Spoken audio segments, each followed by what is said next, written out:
Je m'appelle Anne Dopfer, je suis directrice des musées nationaux du XXe siècle des Alpes-Maritimes, c'est-à-dire le musée national Marc Chagall à Nice, le musée national Fernand Léger à Biot et la chapelle Picasso de Vallauris. Le musée Marc Chagall est un lieu unique au monde puisque c'est le seul musée entièrement dédié à l'œuvre de ce grand artiste. C'est un lieu qu'il a conçu, il était vivant lorsque ce musée a été organisé à partir d'une donation très importante d'œuvres qu'on appelle les œuvres du message biblique. Et il y a une atmosphère particulière parce que Chagall disait qu'il voulait créer une maison plutôt qu'un musée.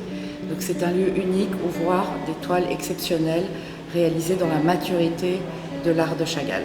Il y a avant tout les 17 grands tableaux du message biblique que Chagall réalise entre 1956 et 1966, qui sont de véritables claques d'audace, d'énergie et de liberté d'un artiste qui maîtrise tous ses moyens.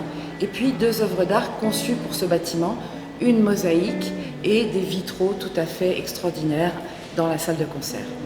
Une exposition sur Chagall et la Grèce, c'est revenir sur des sources qui ont été importantes pour Chagall, même si c'est moins connu. D'une part l'Antiquité et d'autre part la Grèce. Chagall a voyagé 2 années en Grèce, en 1952 et en 1954.